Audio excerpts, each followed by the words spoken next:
Operation सिंदूर के बारे में बहुत सी बात आपने सुनी, लेकिन डिटेलिंग की तरफ मैं आपका ध्यान ले जाना चाहता हूँ। थोड़ा सा सब्र से इस वीडियो को देखना, लेकिन वीडियो की मैं शुरुआत करूँ।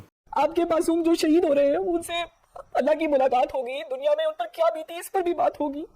खुदारा अपने मासूमों को तलकीन कीजिएगा कि वो अल्लाह से हमारी शिकायत ना करे, बल्कि अल्लाह से दरख्वास्त करे कि वो हमारे जैसे कमजोर ईमान वालों को ताकत अता करे, क्योंकि हम भूले हुए हैं कि मनफत एक है। तो ओपिनियन के साथ शुरुआत करूंगा। देखिए, एक बात समझ लीजिए, देश में एक तबका है, कुछ लोग हैं जो मोदी विरोध और देश विरोध में अंतर नहीं कर पा रहे हैं। उनको लगता है कि पहलगाम हमले के बाद आतंकवाद पर हो रही भारतीय सैनिकों की प्रतिक्रिया वाले समय में अगर वो देश के साथ खड़े हो गए तो मोदी के साथ खड़े हो जाएंगे। सरकार से सवाल करने में और नफरत करने में एक अंतर होता है, बेसिक सी बात है, इसको भी समझ लेना चाहिए।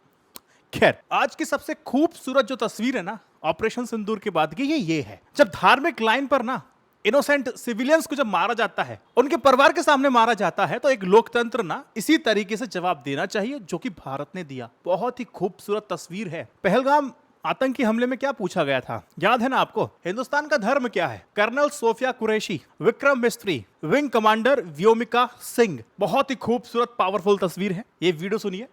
हमले का यह तरीका जम्मू और कश्मीर और शेष राष्ट्र दोनों में सांप्रदायिक दंगे भड़काने के उद्देश्य से भी प्रेरित था। इसका श्रेय सरकार और भारत के सभी नागरिकों को दिया जाना चाहिए। और इसी बात को मैं शुरुआत के दिनों से कहना चाहता हूं कि पाकिस्तान के मंसूबे को आपको कामयाब नहीं होने देना है और आपको थोड़ा समझदारी के साथ आगे बढ़ना है।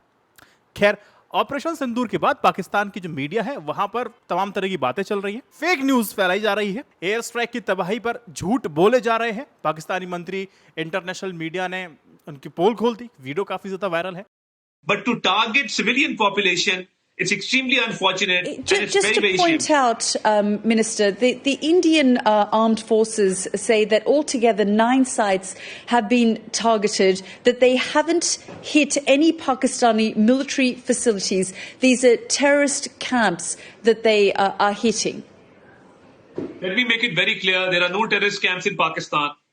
ऐसा हुआ कि इंटरव्यू दे रहे साहब पाकिस्तान के सूचना मंत्री हैं अताउल्लाह तराड़, जब विदेशी समाचार चैनल को इंटरव्यू दे रहे थे तो उन्होंने ऐसे कई दावे कर दिए जिसका हकीकत से कोई वास्ता नहीं, कोई लेना देना नहीं। इस पर जब एंकर ने उन्हें न केवल टोका बल्कि पाकिस्तान के आतंकवाद की पूरी पोल खोल के रख दी। पाकिस्तानी मंत्री ने दावा किया कि भारत ने पाकिस्तान के 5 अलग अलग स्थानों को निशाना बना करके हमले किए हैं, जिसमें कई सारे लोग मारे गए हैं। सवाल यह किया गया था कि भारतीय सेना का दावा है कि कुल 9 स्थानों पर हमले किए गए और ये सभी हमले आतंकी ठिकानों पर ही सेंटर्ड थे, केंद्रित थे, और कोई भी पाकिस्तानी सैन्य प्रतिष्ठान निशाने पर नहीं लाया गया, नहीं बनाया गया निशाना। इसके जवाब में अतार तराड़ ने यह कह दिया कि देखो, पाकिस्तान में कोई आतंकी शिविर नहीं है, हम खुद आतंकवाद के सबसे बड़े शिकार हैं। हमने आतंकवाद के खिलाफ जंग में 90,000 जानें गंवाई हैं। आज भी बलूचिस्तान और अन्य इलाकों में हमारे जवान शहीद हो रहे हैं। जैसे पाकिस्तान के मंत्री ने दावा किया कि पाकिस्तान आतंक के खिलाफ फ्रंटलाइन स्टेट है और उसने हमेशा से ही पश्चिम सीमा पर आतंकियों से लड़ा है,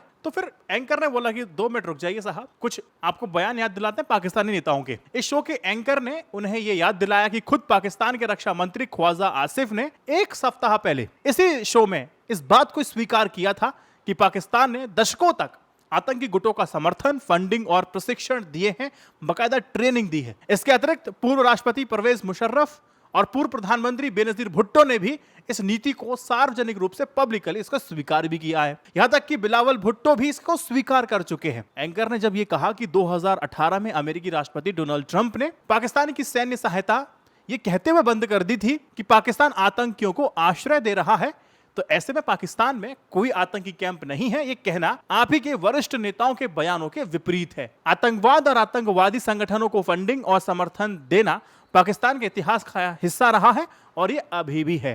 तो ये बात कही गई, इंटरनेशनल बेइज्जती, फैक्ट चेक भी क्लियर कर दिया कोई मंत्री का। एंकर ने फिर ये बोला कि हम जानते हैं कि ओसामा बिन लादेन भी ना पाकिस्तान के एबटाबाद में पाया गया था। फिर एंकर ने पूछा कि देखिए, आपकी जो सरकार है भारत पे पहले भी ऐसे आरोप लगाती रही है, लेकिन अंतर्राष्ट्रीय समुदाय को कभी भी संतुष्ट नहीं कर पाए हैं, क्या ये सिर्फ एक प्रोपेगेंडा नहीं? इस पर अताउल्लाह तराड़ ने यह कहा कि भारत लगातार हमारी संप्रभुता का उल्लंघन कर रहा है। भारत खुद को जज जूरी समझता है, अब हमें जवाब देने का पूरा हक है। तिल मिलाइए, आपको जो करना है वो कीजिए, लेकिन जो भारत को करना था मर्यादित होकर भारत ने किया। लेकिन आप लोग फेक न्यूज फैला रहे हैं, तो एक फेक न्यूज ये भी फैलाई गई कि एयर स्ट्राइक के बाद श्रीनगर हमले का एक फेक वीडियो शेयर किया जा रहा पाकिस्तान की तरफ से। पीआईबी ने बोला भैया झूठा है। भारत की एयर स्ट्राइक के बाद पाकिस्तान में खलबली मची हुई है। पाकिस्तानी मीडिया और सोशल मीडिया पर भारत पर हमला करने को लेकर झूठी खबरें लगातार फैलाई जा रही है। अच्छी बात है कि भारत सरकार ने इन चैनल्स को भारत के अंदर बंद कर दिया, नहीं तो पता नहीं क्या स्थिति कर देते ये लोग। कई पाकिस्तानी सोशल मीडिया हैंडल्स जो कुछ बच गए हैं वो दावा कर रहे हैं कि देखिए पाकिस्तानी वायुसेना ने श्रीनगर एयरबेस पर हमला कर दिया है। इसके साथ ही वीडियो और कुछ तस्वीरें भी शेयर की जा रही हैं जिन्हें भारत पर हुए कथित हमले का सबूत बताया गया। इसके अलावा पाकिस्तानी सोशल मीडिया पर एक और झूठा दावा यह किया जा रहा है कि जो पाकिस्तान है ना, उसने भारतीय ब्रिगेड मुख्यालय को नष्ट, ध्वंस और खत्म कर दिया है। यह भी बकवास है। भारत की पीआईबी ने इस दावे की पूरी तरह से खारिज करते हुए स्पष्ट कर दिया कि यह वीडियो जो है ना तो भारत का है और ना ही बिल्कुल हाल का है। पीआईबी के फैक्ट चेक कर बताया कि सोशल मीडिया पर वायरल हो रहा यह वीडियो वर्ष 2024 में पाकिस्तान के खैर पख्तूनख्वा में हुई सांप्रदायिक हिंसा का ये वीडियो है, जिसे तोड़ मरोड़ के भारत के खिलाफ इस्तेमाल किया जा रहा है। पीआईबी ने फैक्ट चेक कर यह भी बता दिया कि पाकिस्तान द्वारा भारतीय ब्रिगेड मुख्यालय को नष्ट करने की खबर भी झूठी है। तो फेक न्यूज लगातार फैलाई जाएंगी, तो आपको शेयर करने से बचना है। पाकिस्तान के कुछ हैंडलर अभी भी एक्टिव हैं जिनको बैन किया जाना बाकी है, वो भी हो जाएंगे। खैर, अब बात असली मुद्दे पे करते हैं कि ऑपरेशन का नाम सिंदूर, ऑपरेशन सिंदूर क्यों रखा गया। क्यों सिंदूर इंडियन कल्चर में बहुत ही खास है, प्राचीन है। इसका ऑपरेशन से क्या रिश्ता है, यह बात मैं आपको समझा देता हूं। देखिए, भारत ने पाकिस्तान के आतंकवादी ठिकानों पर निशाना बनाने वाले जबरदस्त ऑपरेशन को भारत को ऑपरेशन सिंदूर नाम दिया था। यह ऑपरेशन 22 अप्रैल 2025 को पहलगाम आतंकी हमले का करारा मुंहतोड़ जवाब था। उस 22 अप्रैल को 25 भारतीयों समेत एक नेपाली नागरिक सहित 26 नागरिक मारे गए थे, जिनमें से कई पर्यटक थे। चूंकि इसमें विवाहित महिलाओं के सिंदूर को उजाड़ा गया था, लिहाजा अब इस सुहाग को महफूज रखने के लिए इसका नाम ऑपरेशन सिंदूर रखा गया। अब सिंदूर का थोड़ा सा इतिहास मैं आपको बता देता हूं, कब से देश में सिंदूर लगाने की परंपरा है। खैर, भारत में सिंदूर लगाने की परंपरा कब से है, इसका सटीक उत्पत्ति पता लगा पाना थोड़ा सा मुश्किल है, लेकिन जो ऐतिहासिक तथ्य हैं, जो साक्ष्य हैं, वो ये बताते हैं कि ये जो प्रथा है वो हजारों साल पुरानी है। शायद वैदिक काल, लगभग 1500 या 500 ईसा पूर्व या उससे पहले की भी हो सकती है, जो चली आ रही है। क्योंकि हड़प्पा सभ्यता में अगर आप देखेंगे, सिविलाइजेशन में देखेंगे, सिंदूर पारा सल्फाइड यौगिक से बना लाल रंग का पाउडर होता है। प्राचीन भारतीय ग्रंथों और पुरातात्विक खोज में इसका जिक्र है।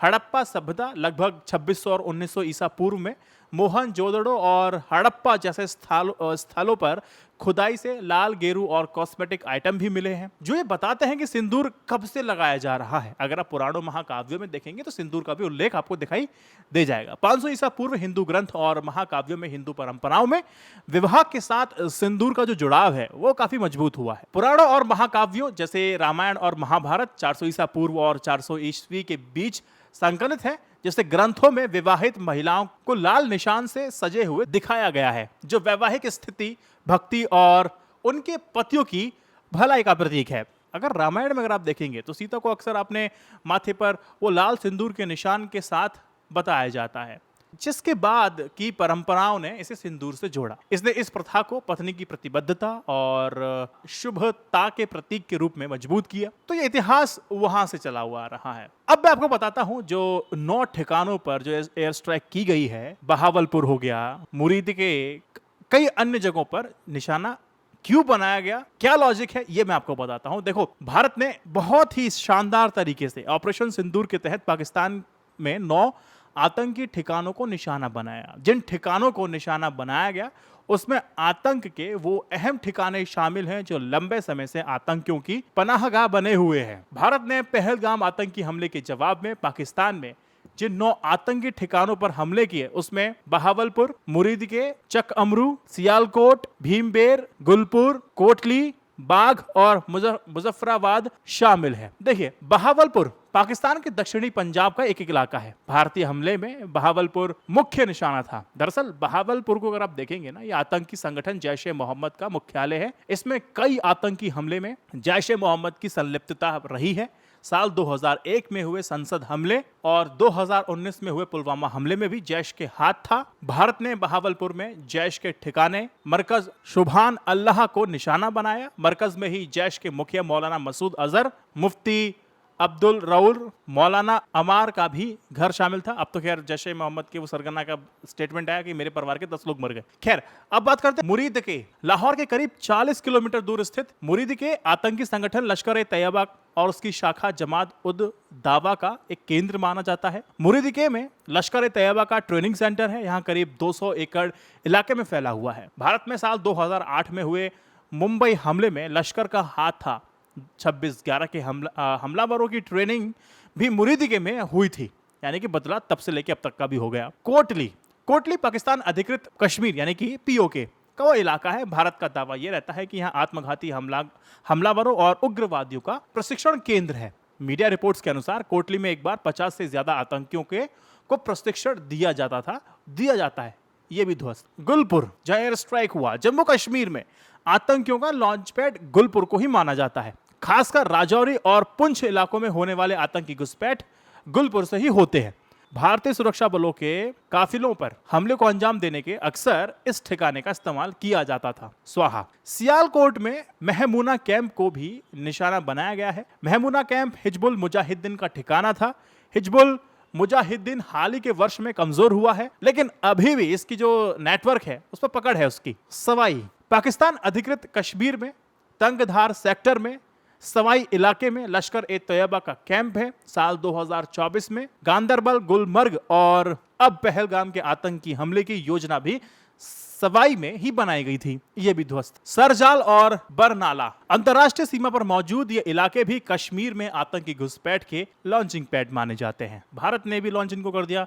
अब होते रहो लॉन्च, आराम से होते रहो। कुल मिलाकर के ये पाकिस्तान को मुंह तोड़ जवाब, कूटनैतिक तौर पे इनको घेर लिया गया। लेकिन आगे क्या होगा, एक इंपॉर्टेंट बात जो मैं आपको बता दूं वो ये है कि हमारी कार्रवाई बहुत केंद्रित थी, सेंटर्ड थी, पहले से तय किया, वेल प्लान था, प्रकृति में गैर उग्र रही है। किसी भी पाकिस्तानी सैन्य सुविधा को निशाना नहीं बनाया गया है। लेकिन पाकिस्तान चुप थोड़ी ना बैठेगा। अब आगे क्या होगा, इस एयर स्ट्राइक से बौखलाया हुआ है पाकिस्तान। जवाबी कार्रवाई कर सकता है, वो कुछ भी कर सकता है, किसी हद तक जाएगा। इस वजह से एयर स्पेस पर कड़ी नजर रखी जा रही है। साथ ही सीमा से सटे भारतीय एयरबेस को हाई अलर्ट पर रख दिया गया है ताकि किसी भी तरह की स्थिति से आसानी से निपटा जा सके। और भारतीय वायुसेना बालाकोट एयर स्ट्राइक के दौरान पहले भी पाकिस्तानी विमानों को धूल चटा चुकी है। पाकिस्तान में ऑपरेशन सिंदूर के जरिए भारत ने आतंकवाद के खिलाफ अपनी जीरो टॉलरेंस नीति को एक बार फिर से दर्शा दिया है। इस ऑपरेशन के बाद भारत के राष्ट्रीय सुरक्षा सलाहकार NSA अजीत डोभाल ने भी अमेरिका के विदेश मंत्री मार्को रूबियो से बातचीत की और उन्हें इस कार्रवाई के बारे में जानकारी दी।